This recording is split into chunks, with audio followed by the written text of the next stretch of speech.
জিসানদের company একটা বড় deal sign করেছে। সাইনের সময় জিসান ছিল না, বড় ভাই তাওহিদ তাই পেপার সাইন করেছে। এত বড় ডিল আগে কখনো পায়নি। যাদের সাথে ডিল সাইন করেছে তারা দেশের বাইরে থাকে, তাই কাজটা অনেক ইম্পর্টেন্ট। ডিলের কাজগুলো তাই জিসান চেক করছে। কাগজ দেখার সাথে সাথে জিসানের মেজাজ গরম হয়ে গিয়েছে। ভাইয়া কি এইসব কাগজ দেখে সাইন করেনি? কি এসব? এটা তো কোম্পানি ডুবানোর প্ল্যানিং চলছে। তাই কাগজগুলো নিয়ে তাহিদের কাছে গেল। এসব কি ভাইয়া, তুমি কি দেখে কাগজগুলো সাইন করেছো? এত বড় রিস্ক নেওয়ার কী দরকার ছিল? কি হয়েছে আগে খুলে বল। আমি তো ভালো মতো পড়ে পেপারগুলো সাইন করেছি, সমস্যাকে নিজের শর্তগুলো দেখেছো? টাইম মতো ডেলিভারি দিতে না পারলে বা লেট হলে বা ক্যান্সেলড করতে চাইলে আমাদের কোম্পানির একে কোম্পানিকে 3 ডবল টাকা শোধ করতে হবে লোকসান হিসেবে। আর এত অল্প সময় তাদের সব ডিমান্ড পূরণ করবো কীভাবে? বিজনেসের সময় 19-20 তো হয়, তাই বলে এমন শর্ত? এটা করতে গেলে আমাদের সব কিছু নিলামে উঠে যাবে। তাওহিদ পেপারগুলো হাতে নিয়ে আবার দেখতে থাকে। পেপারগুলো দেখে তাওহিদেরও মাথা গরম হয়ে যায়। জি স্যার, আমি পেপারগুলো ভালো করে চেক করেছিলাম, এই ধরনের কোনো শর্ত তখন ছিল না। আমি এত বছর ধরে বিজনেস করছি, এত বড় ভুল আমি কীভাবে করবো? এসব দেখলে আগে ডিলে সাইন করতাম না। জিসান কিছুক্ষণ চুপ থেকে ভাবতে লাগলো, সত্যি ভাইয়ের দ্বারা তো এত বড় ভুল হওয়ার কথা না। তার মানে আমাদের কোম্পানিতেই এমন কেউ আছে যে আমাদেরকে ধোকা দিচ্ছে। একে কোম্পানির সাথে হাত মিলিয়ে। আচ্ছা, একে কোম্পানির মালিক কে? তুমি চিনো? এই ধরনের শর্তের পিছনে কারণ কি? আমাদের সাথে তো এটাই তার প্রথম ডিল। না, চিনি না। কানাডা থেকে এসেছে পরিবার নিয়ে, এত বছর নাকি ওখানেই ছিল। আচ্ছা শোনো ভাইয়া, বাবাকে কিছু বলো না। অনেক বিশ্বাস করে তার গড়ানো ব্যবসা বাণিজ্য আমাদের হাতে তুলে দিয়েছে। এসব জানতে পারলে অনেক টেনশন করবে। আমি এই ডিলের সম্পূর্ণ দায়িত্ব নিলাম, তুমি বাকি কোম্পানিগুলোর ডিল দেখো। তাহলে চিন্তা করলে এটাই ভালো হবে। ডিলটার কারণে জিসান পুরোই ব্যস্ত হয়ে পড়লো। টাইম মতো ডিলটা ডেলিভারি করতে হবে, তার জন্য নিজেকে সব দেখতে হবে। কারো আশায় দিয়ে দিলে সব হারাতে হবে। আর বাসায় বলেনি, কারণ অফিসের কোনো ঝামেলা তার বাসায় নিয়ে যায় না। কিছুদিন পর একে কোম্পানির পক্ষ থেকে এক বড় পার্টির আয়োজন করা হলো। দেশের বড় বড় বিজনেসম্যানদের ইনভাইট করা হলো। একে কোম্পানির ম্যানেজারে এসে জিসানকে ইনভাইট করে গেল। আর কার্ডে লেখা ছিল নিজের লাইফ পার্টনারের সাথে করে নিয়ে যেতে হবে। তার মানে তিশাকে নিয়ে যেতে হবে। এই ধরনের বিজনেস পার্টিগুলোতে তিশাকে নিয়ে যাওয়া জিসানের একদম পছন্দ না। পার্টিগুলো খুব বিশৃঙ্খল টাইপের, কিন্তু এই পার্টিতে তিশাকে নিতেই হবে, কারণ একে কোম্পানির মালিককে দেখতে হবে। কে এই আরফান খান? কেন আমাদের সাথে এমন করেছে? জিসান আর কিছু না ভেবে পার্টির দিন একটু তাড়াতাড়ি বাসায় চলে গেল, কারণ রাতে আবার পার্টিতে যেতে হবে। জিসান এত তাড়াতাড়ি বাসায় আসতে দেখে অবাক আমি। আপনি এত তাড়াতাড়ি এলেন? শরীর ঠিক আছে তো? বলল তিশা। সব ঠিক আছে। আসলো রাতে একটা পার্টি আছে তো, তাই তাড়াতাড়ি চলে এসেছি। ও আচ্ছা, আমি চা নিয়ে আসছি। তিশা শোন, তোকেও যেতে হবে আমার সাথে। আমি ওখানে গিয়ে একে একে কী করব? তিশা বলল। জিসান তিশার সামনে এসে তিশার কাঁধে হাত রেখে, কিছু করার নেই জান, যেতে হবে। পার্টনারের সাথে করে নিয়ে যাওয়ার জন্য বলেছে। আর যাওয়াটা ইম্পর্টেন্ট, না হলে তোকে কোনোদিনও আমি এই ধরনের পার্টিতে নেবার কথা বলতাম না, তুই তো জানিস। ওকে, আমি যাব, বলল তিশা। শোন, এগুলো তোর জন্য, এগুলো পরে যেতে হবে। কিছু শপিং ব্যাগ তিশার হাতে দিয়ে তিশার শপিং ব্যাগগুলো রেখে জিসানের জন্য চা আনতে চলে গেল। সন্ধ্যার পর তিশা সব কাজকর্ম করে মাগরিবের নামাজটা আদায় করে নিল। পরে যদি পড়তে না পারে, রেডি হওয়ার জন্য শপিং ব্যাগগুলো থেকে সব বের করলো। যা দেখলো তাতে তিশার চোখ উপরে উঠে গেল। এ কি? এই লোকটা আমার জন্য বোরকা ম্যাচিং হিজাব নিয়ে এসেছে, আমাকে পার্টিতে বোরকা পরে নিয়ে যাবে। তিশা বোরকাটা খুলে দেখে এটা একটা পার্টি বোরকা, খুব সুন্দর কাজ করা। বোরকাটা হাতে নিয়ে তিশা ভাবতে থাকে, তাই তো বলি সাহেবের পার্টিতে নিয়ে যাওয়ার রাজি কীভাবে হলো? আমাকে আড়াল করার সব প্ল্যানিং করে রেখেছে। আর কিছু না ভেবে তিশা রেডি হয়ে গেল। হিজাবটা ঠিক করছিল, তখন জিসান এসে পেছন দিয়ে তিশাকে কোমর জড়িয়ে ধরে আয়না দিকে তাকিয়ে, দেখতো আমার তিশাকে কেমন লাগে। কেমন লাগে? তিশা বললো, একদম আমার মনের মতো। এখন থেকে আপনাকে বাইরে গেলে এসব পরে যেতে হবে, নিজেকে পর্দা রাখতে হবে। আমি চাই না আমার বুকে অন্য কেউ দেখুক। বুঝছি, সব জায়গায় পড়তে হবে। তিশা বলল, জি ম্যাম। বাইরে গেলে এখন থেকে বোরকা পরে যাবেন, যতটা পারবেন নিজেকে ঢেকে রাখবেন, ইসলামিক জীবন মেনে চলার চেষ্টা করবেন। আমিও নিয়মিত নামাজ ধরবো। আমি চাই ভবিষ্যতে আমাদের সন্তান আমাদের নিয়ে গর্ব করতে পারে, আমরা যাতে তাকে ভালো শিক্ষা দিতে পারি, ইসলামিক জ্ঞান দিতে পারি। তার জন্য নিজেদেরকেও আগে শুধরাতে হবে, ঠিক আছে? জিসানের কথাগুলো শুনে তিশা খুবই অবাক হলো। এরপর তিশা মাথা নেড়ে হ্যাঁ বলল।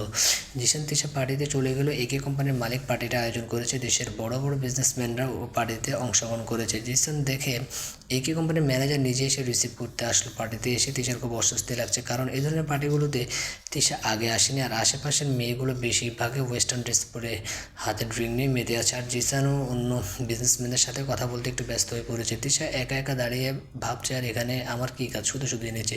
তিশার ভাবনা জগতে ছেদ এনে কেউ পিছন থেকে তিশাকে ডাক দিল। পিছনে ঘুরে দেখে নিলয়। আরে আপনি এখানে? আর আমাকে কি চিনলেন কীভাবে? আমিও তোমার হাজব্যান্ডের মতো একজন বিজনেসম্যান, তাই আমাকেও ইনভাইট করা হয়েছে, আর তোমাকে হাজার মানুষের ভিড়েও চিনতে পারবো। তুমি একটু স্পেশাল যে, মানে তিশা জানে না নিলয়ের মনে তিশার জন্য যে আলাদা একটা জায়গা আছে। এত মানে করছো কেন? জিসান ঠিকই বলেছে, তোমার মাথায় ঘিলু আছে। আরে তুমি একমাত্র নারী, এখানে বোরকা পরে এসেছো, আর এই ধরনের আইডিয়া যে তোমার স্বামী ছাড়া আর কেউ করে না তা আমি ভালো করে জানি, তাই চিনতে সমস্যা হয়নি। যাই হোক, তোমাকে খুব সুন্দর লাগছে, রাইট? এই ধরনের পার্টিগুলোতে আমাকে কখনো আনে না, আর কেন আনে না আজও বুঝতে পারলাম না। দেখুন আমাকে এনে নিজেই ব্যস্ত হয়ে বললো তিশা। বোর ফিল করছো, সমস্যা নেই, আমি আছি তো আপনার সেবায় নিয়োজিত হতে। থ্যাঙ্কস ভাইয়া, তিশা বললো। এখনও তো কিছু করলামই না, আগে কিছু করি তোমার জন্য, তারপর বললো নিলয়। আপনি আমার জন্য অনেক কিছু করেছেন, আমাকে জিসান সব বলেছে, কিন্তু ধন্যবাদ দিয়ে আপনাকে ছোটো করতে চাইনি, তাই বলিনি। তিশা বললো। তাহলে আজ কেন বলছো? নিলয় বললো। কারণ উপকারে পাল্লা ভারী হয়ে যাচ্ছে, কিছুটা তো কমাতে হবে, বললো তিশা। তাই তুমি তো দেখি দারুণ কথা বলো, এই কারণে বলে জিসান এত পাগল কেন? তুমি বলতে? জিসানের তখন একই কোম্পানির মালিক আরফান খানের সাথে কথা বললো, আর জানতে পারলো আরফান খানের ওয়াইফ ডেল্টার দায়িত্বে আছে, কিন্তু সে এখনও আসেনি। কিছুক্ষণ পর সবাইকে একটা একটা করে মাস্ক দেওয়া হলো। জিসান মাস্কটা নিয়ে তিশার কাছে এসে পড়লো, তিশাকে নিজের হাতে মাস্ক পরিয়ে দিচ্ছে আর নীলের সাথে কথা বলছে। এমন সময় হলে লাইট সব অফ হয়ে গেল, ডান্স ফ্লোরে শুধু লাইট রাখা হয় কাপল ডান্স করার জন্য, কিন্তু জিসান এতে একদমই ইন্টারেস্টিং না, তাই ম্যানেজারকে খুঁজছে বলে চলে যাবে। আর তখনই কেউ এসে জিসানকে টান দিয়ে ডান্স ফ্লোরে নিয়ে যায়। জিসান কিছু বুঝে ওঠার আগে মেয়েটি জিসানের এক হাত নিজের হাতে রেখে আর এক হাত নিজের কোমরে রেখে ডান্স করা শুরু করে দেয়। ঘটনাগুলো এতই দ্রুত হলো যে জিসান কিছুই বুঝে উঠতে পারছে না। Sorry miss, I am not interested in dancing with anyone except my wife. এটা বলে জিসান মেয়েটা থেকে সরে যেতে নেয়। If I say I am Mrs Arfan Khan, oh really I am glad to meet you, Zeeshan বলে চলে যেতে চাইলে মেয়েটা আবার জিসানকে আটকে ফেলে। এদিক দিয়ে মিউজিকও শুরু হয়ে যায় আর জিসান বাধ্য হয়ে ডান্স করতে হয়। তুমি আজও বদলাওনি জিসান, শুধু আগের থেকে অনেকটা হ্যান্ডসাম হয়ে গিয়েছো। মাস্কের কারণে জিসান দেখতে পাচ্ছে না মেয়েটাকে। কে আপনি? আমি কি চিনি আপনাকে? জিসান ভ্রুকুচকে জিজ্ঞেস করে। তুমি যতটা চিনো আমায় অতটা কেউ চিনে না, এই বলে জিসান নিজের মাস্কটা সরিয়ে একটা পৈচাসিক হাসি দেয়। রোজ তুমি মিসেস আরফান খান? রোজকে দেখে জিসান রোজ থেকে দূরে সরে যেতে নেয়। রোজ হলো জিসানের রায়হানের ভার্সিটির ফ্রেন্ড। রায়হানের সাথে তেমন কোনো বন্ধুত্ব ছিল না, কিন্তু জিসানের সাথে ছিল। জিসানের তরফ থেকে শুধু বন্ধুত্ব ছিল, কিন্তু রোজ জিসানকে পাগলের মতো ভালোবাসতো। এক কথা ডেঞ্জারাস লাভ। তার কাহিনী পরে বলি। ঠিক বলেছ, কিন্তু রোজ জেসনের আরও কাছে গিয়ে ওর সাথে লেফট গিয়ে ডান্স করছে। এতগুলো মানুষের সামনে জেসন কিছু বলতে পারছে না। রোজ কি করছো? ছাড়ো আমায়, সবাই দেখছে, লিমিট ক্রস করছো তুমি। দেখো এতে আমার কি? আমি কি তোমার সাথে এসব নতুন করছি? রোজ জেসনকে অস্বাভাবিকভাবে টাচ করছে। জেসন ভেবে পায় না একটা মেয়ে এতটা নির্লজ্জ হয় কীভাবে। তার উপরও ও এখন বিবাহিত, ওর হাজব্যান্ড দেখলে ব্যাপারটা কতটা খারাপ দেখাবে। আর আগের বসে আবার ডিলটা না আবার ক্যান্সেল করে দেয়। জেসন খুব কৌশলে রোজকে নিজ থেকে ছাড়িয়ে ফেলে। দূর থেকে তিশা এইসবে দেখছিল, কিছু না বললেও ওর চোখ দুটো ছলছল করছে, হয়তো যে কোনো সময় বৃষ্টি নেমে পড়বে। ঠিক এই সময় কোথা থেকে জেসন এসে আমার হাতটা ধরে টেনে পার্টিতে থেকে বের হয়ে যায়। কিছুক্ষণ পর আমরা বাসায় এসে পড়ি। গাড়িতে কেউ কোনো কথা বলেনি। আর বাসায় আসার পরে জেসন অনেক টেনশনে। মেয়েটার সম্পর্কে জিজ্ঞেস করলে জেসন পরে বলবো বলে শুয়ে পড়ে। এর আগে জেসনকে এত টেনশনে কখনো দেখিনি। আমার আর জেসনের মধ্যে কেন জানি সেদিন থেকে অনেক দূরত্ব বেড়ে যায়। সে রাত নির্ঘুম কাটে শুধু এই ভেবে কি এই মেয়ে আর কি সম্পর্ক জেসনের সাথে। দুর্ভোগদার কথায় আমার ধ্যানে ভাঙে। ওদের থেকে ফিরে এলাম। কিরে কি এমন চিন্তা করছিস? পালানোর আইডিয়া করছিস মনে হয়। লাভ নেই, পালাতে চাইলেও দড়ি দিয়ে বাইন্দা রাখবো, মনে রাখিস। রূপকদার কথা শুনে আমি একটু হেসে দিলাম। জানো রূপকদা, জিসানও বলে আমাকে নাকি দড়ি দিয়ে বেঁধে রাখবে। বেঁধে রাখলে হয়তো ভালোই হতো, তাই না? তাহলে আমাকে একা এই সময় কাটাতে হতো না। কেন রে, আমরা আছি না? নাকি আমাদের চোখে পড়ে না? রূপকদা আমিও আছি। পেছনে তাকিয়ে দেখি সুরভি দাঁড়িয়ে আছে। আর সুরভি আপু, তুমি কখন এলে? ভেতরে আসো। দাঁড়িয়ে আছো কেন? সুরভি চাচির ছোটো বোনের মেয়ে। বাল্যকাল থেকে রূপকদারকে ভালোবাসে, অনার্সে পড়ছে। দেখতে খুব সুন্দরী, সব থেকে সুন্দর। ওর চুলগুলো ঘন কালো আর অনেক বড়। এই মাত্রই আসলাম। এই নাও, মা তোর জন্য চিড়ে মোয়া পাঠাইছে।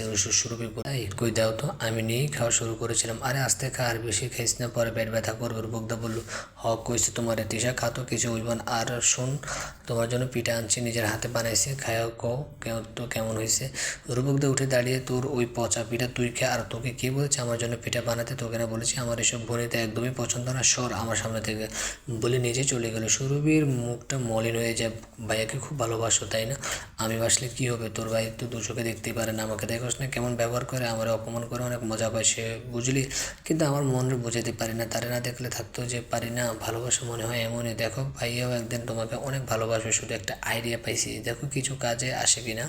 আমি সুরভি আপুকে সব বুঝিয়ে দিলাম, কাল দেখা যাবে ভাইয়া তোমাকে ভালোবাসে কিনা। পরের দিন সকালবেলা প্ল্যান অনুযায়ী রূপকদার যখন নাস্তা করতে বসে ঠিক তখনই সুরভি আগমন ঘটে। খালা তিশা কই? এই তো আমি। আপু আমাকে ধরে চেয়ারে বসালো। তুই আমাকে ডাকছিস কেন? তাড়াতাড়ি বল, আমার আবার তাড়া আছে। আগে বলো তুমি কোথায় যাচ্ছ এত সেজে বুঝে? তোমাকে তো একদম জাক্কাস লাগছে। হে সুরভি আপু, তিশা আপু ঠিক বলেছে, তোমাকে খুব সুন্দর লাগছে, যে দেখবে সে পাগল হয়ে যাবে, রূপা বলল। এবার রূপক না তাকিয়ে পারলো না। আসলে এতক্ষণ ধরে রূপক সুরভির দিকে তাকায়নি, ভাবছে আবার কোন প্যারা দিতে আসছে, কিন্তু এখন সুরভিকে দেখে হা হয়ে আছে। আর তা তিশা ঠিকই খেয়াল করেছে। তুমি কোথায় যাচ্ছ আপু? এত সাজছো কেন? এদিক দিয়ে রূপক চিন্তা করছে, ওকে আজ এত সুন্দর কেন লাগছে, নাকি আগের থেকেও সুন্দর ছিল, কিন্তু আমি মনে হয় খেয়াল করিনি। গাধা একটা আমি। হ্যাঁ রে, বাবার বন্ধুর ছেলে আজমির আছে না, তার সাথে ঘোরার প্ল্যানিং আছে আজ। উনি নিতে আসবে কিছুক্ষণ পর। ও তা হঠাৎ আজমির ভাইয়ের সাথে ঘুরতে যাওয়ার প্ল্যানিং? কোনো বিশেষ কারণ? তিশা সুরভির সাথে কথা বলছে আর রূপকদার দিকে আর চোখে দিকে দেখছে। রূপকদার চেহারা পরিবর্তন হয়ে গেল, চেহারা রাগ স্পষ্ট দেখা যাচ্ছে। আছে তো, বাবা বিয়ে নিয়ে মাথা খারাপ করে ফেলছে। এতদিন তো তাল বাহানা দিয়েছে, কিন্তু বাবা যখন কাল ডেকে নিয়ে বললো হায়াত মরণের কথা বলা যায় না রে মা, আমি তোকে কারো হাতে তুলে দিয়ে শান্তিতে মরতে চাই। বাবার কথায় নিজেরই খুব খারাপ লাগলো জানিস। কাল অনেক চিন্তা করলাম, শুধু শুধু বাবাকে এত কষ্ট দিয়ে কী লাভ। এমন তো না আমার জন্য কোনো প্রিন্স বসে আসে যার জন্য অপেক্ষা করবো। তাই রাজি হয়ে গেলাম। বাবা অনেক আগে আজমের কথা বলেছিল, তাই আজ তার সাথে বের হবো। কি বলিস?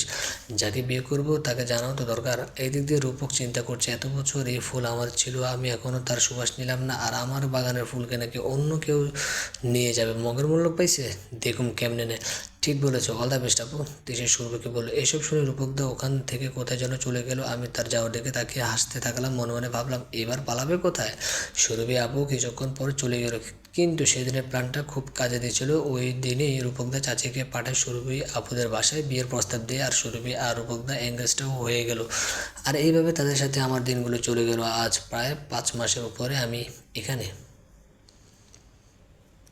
জিসান মায়ের কোলে মাথা রেখে কাছে, এই একটি মাত্র জায়গা যেখানে জিসানের সব কষ্ট দুঃখ যেন নিমেষে দূর করতে পারে। মায়ের কোলে মাথা রেখে এক পরম সুখ পায় জিসান। কি হলো বাবা তোর, কাঁদছিস কেন? তিশার কথা মনে পড়ছে? দেখিস তিশা জলদি ফিরে আসবে। আমার মন বলছে ছোট মানুষ তো, তাই অভিমানটা একটু বেশি। দেখিস সময়ের সাথে জ্ঞান বুদ্ধি যখন বাড়বে এখন সে এমন ছেলে মানুষও কমে যাবে। মায়ের এসব কথা জিসানের এবার রাগ উঠে গেল। মা 2 দিন পর যে নিজে এক বাচ্চার মা, সে মা হবে, সে নিজে কোন দিক দিয়ে বাচ্চা বলো তো? কিসব বলছো তুই? আমি তো কিছুই বুঝতে পারছি না। মা আমি বাবা হব আর তুমি দাদি, বুঝলে? তোমার এই বাচ্চা বউ আমার বাচ্চাকে পেটে নিয়ে পালিয়েছে, চিল্লিয়ে কথাগুলো বলছে। মানে জিসানের মা মনে হয় 7 আসমান থেকে নিচে ধপাস করে পড়ছে মনে হয়। মানে দিশা প্রেগনেন্ট ছিল যখন ও বাসা থেকে চলে গেছে? জিসান বলল।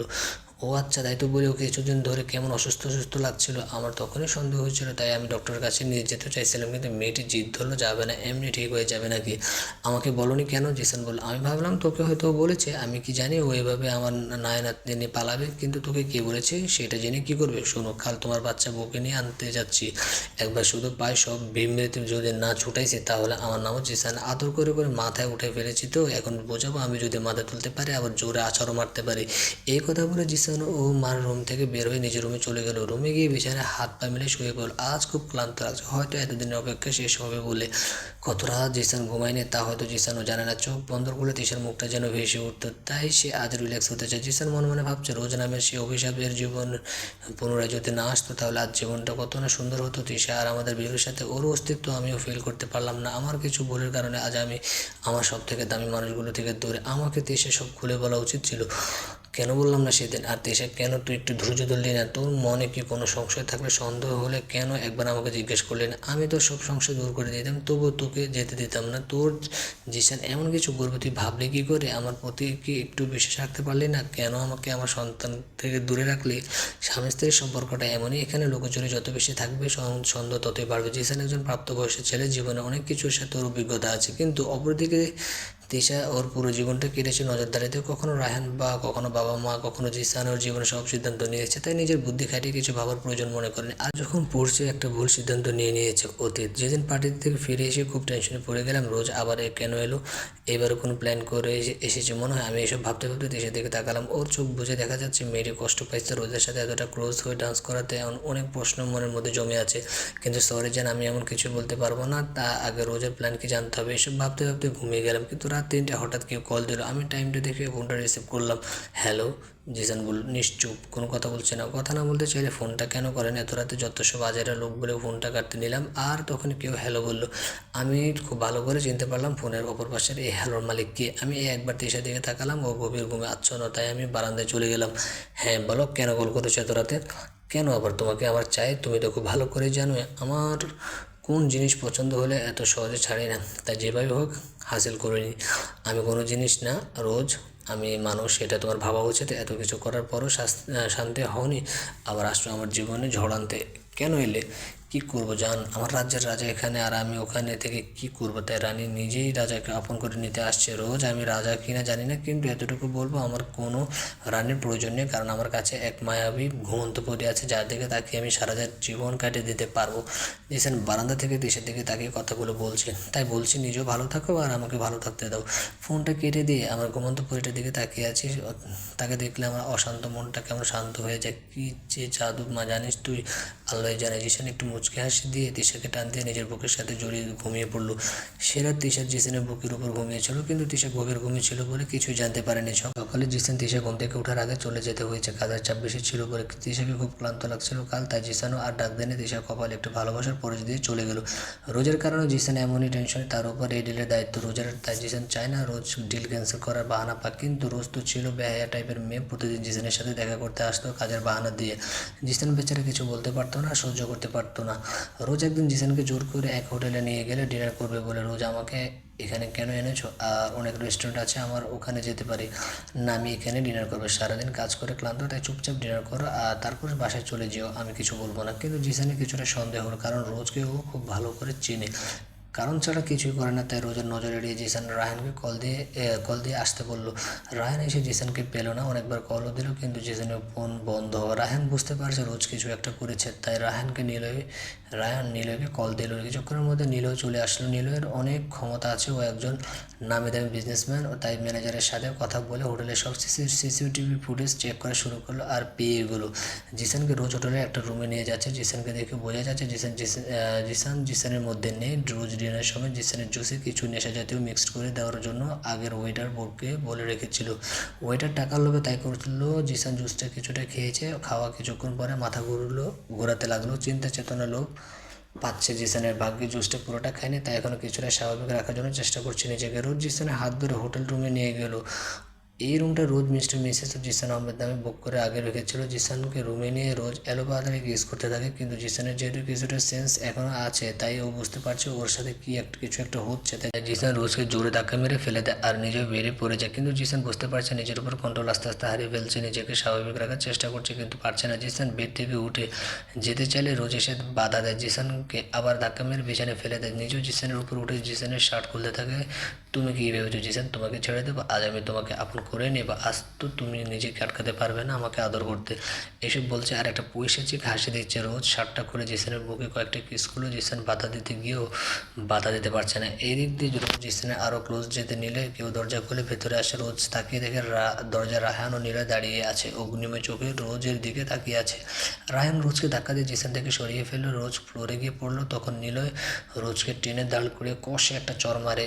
তুই কি সত্যি একটা মেয়ে এতটা নির্লজ্জ কীভাবে হতে পারে বলতো? ছি, আমার তোকে দেখে নিজেরই লজ্জা করছে। তোর মতো মেয়ে আমার ক্লাসমেট ছিল, তুই মেয়ে নামে কলঙ্ক। এরপর রায়হান নীলা জিসানকে ডক্টরের কাছে নিয়ে গেলে ওকে স্বাভাবিক করতে কয়েক ঘন্টা জিসান হসপিটালে ছিল, কিন্তু একটু স্বাভাবিক হলেই জিসান বাসায় চলে আসে সেই রাতে। তাই জিসান অনেক রাতে বাসায় আসে। ডক্টর রাতটা এখানে থাকতে বলেছিল, কিন্তু জিসান থাকতে রাজি হয়নি, তাই নীলয় রায়হান বাধ্য হয়ে জিসানকে বাসায় নামিয়ে দিয়ে যায়। সেদিন ওই রুমে একটা ক্যামেরা লাগানো ছিল, জিসানকে পরে ব্ল্যাকমেল করার জন্য ক্যামেরা লাগিয়েছিল রোজ, কিন্তু ওর প্ল্যান নষ্ট হয়।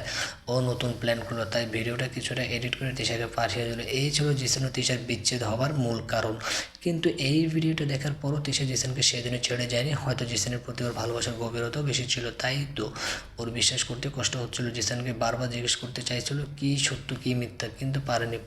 কোনো না কোনো কারণে একসময় ধৈর্যহারা হয়ে ভেঙে পড়ে ভালোবাসার সন্দেহের মধ্যে সন্দেহ যেতে দেয়।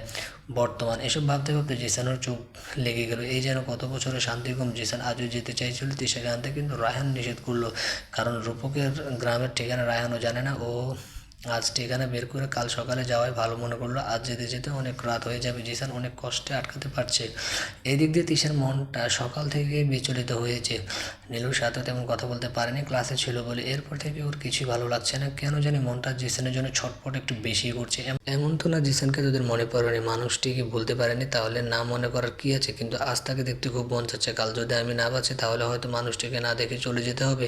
একটিবার তাকে দেখতে চাই। আল্লাহ কি আমার আশাটা পূরণ করবে? কি রে, এত কী চিন্তা করছিস? রূপকদা বললো, কিছু না, কিন্তু তুমি এই সময় বাসায় কী করো? তিশা বলল, এই তো হিসেবের খাতাটা বাসায় রেখে গেছিলাম সকালে, তাই বাকি কাজগুলো করতে পারিনি। কী আর করবো, চলে আসলাম বাসায়। তুই বল, তোর টুনাটুনি কেমন আছে? তোকে বেশি জ্বালাচ্ছে না তো? রূপক তিশার পেটে হাত রেখে বলছে, এই আমার টুনাটুনি, তিশা মাকে বেশি জ্বালিও না, তাহলে কিন্তু আমি তোমাকে একটু আদর করবো না। আর তো মাত্র কিছুদিন, তার উপর তো তোমার মামা বিশ্রাম করবে আর আমরা গল্প করবো, খেলবো। কি বলে, এই মামুর সাথে খেলবে?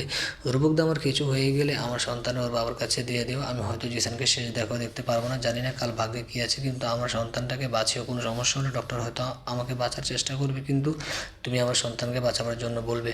এই তুই এইসব কী বলছিস? আল্লাহর উপর ভরসা রাখ, আল্লাহ সব ঠিক করে দেবে। আর আমার মনে হয় এখন জিসানকে জানানো দরকার সব। এই বাচ্চার উপর ওর সমান অধিকার আছে। আমি বলি কি, তুই জিসানকে একটা কল করে দেখ ও কী বলে। অনেকবার কল দিতে চাইছিলাম কিন্তু সাহস হয়নি, আর কি জানি কেমন রিয়েক্ট করে। ভালোবাসিস ওকে? রূপকদা বলল, কালও ভালোবাসেছিলাম, আজও ভালোবাসি, কাল যদি বেঁচে থেকে ভালোবেসে যাব। ওনার প্রতি ভালোবাসা কখনো কম হয়নি আর হবেও না, শুধু কিছুটা রাগ তার উপর, এর চেয়ে বেশি কিছু না। পরের দিন আজ জিসান ও রায়হান রওনাদেরও তিশাকে আনতে দুই পরিবারের সবাই অপেক্ষা করছে জিসানদের বাসায়। আর এদিক দিয়ে তিশা ঘুম থেকে ওঠার পরেও শরীরটা ঠিক লাগছে না, মনটাও বিচলিত করছে। ঠিকমতো খাবারও খায়নি, সকালে দুবার বমিও করছে, শরীর দুর্বল, তবুও পায়চারি করছে ঘরে। কেন তার এমন লাগছে ও নিজেও জানে না, কেন জানে হারানোর একটা ভয় কাজ করছে। তিশা মনে মনে ভাবছে, বাড়ির সবাই ঠিক আছে তো? বাবা মা, রায়হান ভাই, জিসান, এরা সবাই ঠিক আছে তো? আল্লাহ সবাইকে ভালো রাখো। তিশা এইসব ভাবতে ভাবতে হেঁটে ঘরের বাইরে যেতে নিলে মাথাটা ঝিমঝিম করতে থাকে, মাথাটা ঘুরে পড়ে যেতে নিলে দরজার পর্দাটা ধরে ফেলে তিশা, কিন্তু তিশার ভার পর্দাটা টান দিতে না পারার নিচে পড়ে যায় তিশা, আর ব্যথা পায় ভালো। হঠাৎ কিছু শব্দ রূপা দেখতে আসে, কি পড়েছে, এসে দেখে তিশা ফ্লোরে পড়ে বেহুশ হয়ে আছে। রূপা, তিশা আপু বলে চিৎকার করে, ঘরের সবাই চিৎকার শুনে দৌড়ে আসে। রূপক তিশাকে এই অবস্থায় দেখে ভয় পেয়ে যায়। তাড়াতাড়ি তিশাকে পাজা কোলে নিয়ে গাড়িতে বসে সবাই হসপিটালের জন্য গাড়ির উপর হাত পা ঢলে গরম করার চেষ্টা করছে, কারণ কেমন ঠান্ডা হয়ে যাচ্ছে তিশা। রূপক হসপিটালেতে বসে আছে, পাশে ওর বাবা মা, সুরভি, রূপাও আছে। সবাই ডক্টরের জন্য অপেক্ষা করছে। ডক্টর এখনও কিছু জানায়নি, তাই খুব টেনশনে আছে। কালও তো মেয়েটা ভালো ছিল, আজ কি থেকে কি হয়ে গেল? রূপক, আমার মনে হয় তিশার পরিবার এখন বলা উচিত, আবার দেরি না হয়ে যায়। রুকাইয়া বেগম বলল, ঠিক বলেছ মা, আমি খবর দিচ্ছি এক্ষুনি। এমন সময় ডক্টর এলো। তিশা, ঠিক আছে ডক্টর? দেখুন, আমি আগে বলেছি পেশেন্টের অবস্থা এমনিতেই ভালো ছিল না, আর তার উপর এমন অ্যাক্সিডেন্ট, পেশেন্টের রক্তক্ষরণ হচ্ছে, তাই আমরা আর দেরি না করে তার সিজারিয়ান করতে চাইছি। এমনি পেশেন্টের জন্য রিস্ক, আর রিস্ক নেওয়া ঠিক হবে না। আর পেশেন্টের হাজব্যান্ড কই? আমাদের কিছু কাগজে সাইন লাগবে, আর তাকে বলতে হবে আমরা কাকে বাঁচাবো। আমরা মা এবং বেবি দুজনকে বাঁচাবার চেষ্টা করবো, কিন্তু সেটা মুশকিল, তাই পেশেন্টের হাজব্যান্ডের সাথে কথা বলা জরুরি। প্লিজ তাড়াতাড়ি করুন, আমাদের হাতে একদমই সময় নেই। আমরা কী করবো বলুন? আমরা কাকে বাঁচাবো? রূপক পেপারগুলো হাতে নিয়ে কিছু বলতে যাবে, তার আগে তিশাকে বাচ্চা না বাঁচলেও চলবে। যদি কোনোদিনও বাচ্চা না হয় তাহলে চলবে, আমার শুধু তিশা চাই। আপনি বুঝতে পারছেন ডক্টর? কি আপনি পেশেন্টের কী হন? আমি পেশেন্টের হাজব্যান্ড, আর আমার কথায় ফাইনাল। রূপকের কাছ থেকে পেপারগুলো নিয়ে সাথে সাথে সিগনেচার করে দিয়ে দেয়। আমার ওয়াইফের কিছু হলে আমি কিন্তু কাউকে ছাড়বো না। জিসানের চোখগুলো লাল হয়ে গিয়েছে, ডক্টর নিজেও কিছুটা ভয় পেয়ে গেল জিসানকে দেখে। দেখুন, আমরা আমাদের সাধ্যমতো চেষ্টা করবো, বাকিটা আল্লাহর ইচ্ছা। আপনারা আল্লাহর কাছে দোয়া করুন, কারণ বাঁচানোর মালিক তিনি। আপনারা রক্তের ব্যবস্থা করুন, আমরা অপারেশন শুরু করছি। আশ্চর্য হয়ে জিসানকে দেখছি, জিসানের চেহারা বলে দিচ্ছে ওর ভেতরে যন্ত্রণা, আর তিশাকে হারাবার ভয়। জিসানকে দেখে রূপক চিনতে পড়েছে। তিশার কাছে জিসানের অনেক ছবি ছিল, যার প্রতিটাতে তিশা বিছানার পাশে রেখে ঘুমাতো। এতে নাকি জিসানের পাশে থাকার অনুভূতি হতো। কি অদ্ভুত ভালোবাসা, ভেতরটা পুরো ছারখার হয়ে যাচ্ছে। সব কিছু পেয়েও যেন সব হারিয়ে ফেললাম মনে হয়। দাঁড়িয়ে থাকার মতো শক্তিও যেন পাচ্ছি না। হঠাৎ করে পড়ে যেতে নিলাম। জিসান বলল, জিসান দেখে বোঝা যাচ্ছে ও আর সহ্য করতে পারছে না। ও পড়ে যেতে নিল। আমি আর রায়হান ওকে ধরে চেয়ারে বসে দিলাম, আর আমিও পাশে বসলাম। আল্লাহকে ডাকো জিসান, আল্লাহ চাইলে সব ঠিক হয়ে যাবে। তোমাকে একটি বার দেখার জন্য কাল থেকে খুব ছটফট করছিল মেয়েটা। তখন বুঝতে পারিনি কেন, এখন বুঝলাম। রূপক বলল, জিসান শুধু শুনছে কিন্তু কোনো কথা বলছে না। চোখগুলো শুকিয়ে গেছে, মনে হয় চোখগুলো অনেকটা বেইমান হয়ে পড়েছে। তাই তো আজ এই কঠিন সময়ে কোনো জল দেখা যাচ্ছে না। এখন তিশা ও জিসানের পরিবারও এসে পড়েছে। খবর পেয়ে জিসানের ডক্টর ফ্রেন্ড নাইম দেশের বেস্ট গাইনি ডক্টরকে সাথে করে এসে ওটিতে চলে গেল, কারণ রাস্তায় থাকা অবস্থায় তিশা ডক্টরের সাথে কথা বলে রেগেছে। তারা ওটির বাইরে দাঁড়িয়ে আছে, সবাই সবার চিন্তা হচ্ছে, আল্লাহর কাছে সাহায্য চাচ্ছে। জিসানের মা সব থেকে বেশি চিন্তিত, কারণ উনি ভালো করে জানে তিশার কিছু হলে ছেলেকেও হারাতে হবে। এইবার এবার আর ছেলেকে হয়তো বাঁচাতে পারবে না। এসব চিন্তা করতে করতে প্রেশার লো হয়ে যাচ্ছে তার। তিশাকে রক্ত রূপক আর নীলে দিয়েছে, দুজনের রক্তের গ্রুপ ম্যাচ হয়ে গিয়েছিল, তাই আর খুঁজতে হয়নি। সবাই নিশ্চুপ। ঠিক তখনই কারো কান্না শব্দ পাওয়া গেলো। সবাই উঠের দিকে তাকালো। একটা নার্স একটা সাদা কাপড় একটা বাচ্চাকে পেঁচিয়ে বের হলো। বাচ্চাটিকে সবার সামনে এনে বলল, পেশেন্ট একটি ছেলে বাচ্চা জন্ম দিয়েছে। সবাই বাচ্চাকে দেখে স্তব্ধ হয়ে গেল, ঠিক যেন জিসানের মা। সবাই প্রথমে বাচ্চাটিকে কোলে নিল, এরপর সবাই নিতে চাইল। নার্স বাধা দেয়, কারণ বেবিটার কিছু সমস্যা আছে, তাই বেবিকে কিছুদিন আইসিইউতে কেয়ারে রাখতে হবে, কারণ বেবিটা প্রি ম্যাচিউর সময়ের আগে চলে এসেছে। তাই বেবিকে নার্স নিয়ে চলে গেল, কিন্তু জিসানের কোনো রিয়েকশন নেই। একটি 12 বাচ্চার দিকে তাকায় নেই, মাথায় হাত দিয়ে চেয়ারে বসে নিচের দিকে তাকিয়ে আছে, কিন্তু শুধু এক জায়গায় এসে শেষ হচ্ছে তিশা। কিছুক্ষণ পর উঠে থেকে নাইমা বের হয়ে গেল। নাইম দেখে জিসান দৌড়ে ওর কাছে গেল, কিন্তু জিজ্ঞেস করার সাহস পাচ্ছিল না। গলা থেকে কথা বের হচ্ছে না, গলাটা একদম শুকিয়ে গেছে। কিন্তু নাইম বুঝতে পারে। সামনে এসে জিসানের কাঁধে হাত রেখে তিশা আপাতত আশঙ্কামুক্ত, কিন্তু তবুও জ্ঞান ফেরা না পর্যন্ত কিছু বলতে পারছে না। কিছুক্ষণ পর ক্যাবিনে শিফট করছে, তুই দেখতে পারবি। তিশার হাতটা ধরে বসে আছে। কিছুক্ষণ আগে তিশাকে ক্যাবিনে শিফট করা হলো। জিসানের সাথে সাথে এলো ক্যাবিনে। জিসানের কাছে মনে হচ্ছে কত যুগ পরে আজ তিশাকে দেখতে পেল। তিশাকে ছাড়া এক একটা দিন বছরের মতো লাগছিল জিসানের। তিশার পাশে বসে একটা গভীর কিস দিল কপালে। এতদিন পরে জিসানের প্রাণটা যেন নিজের হাতে পেল মনে হয়।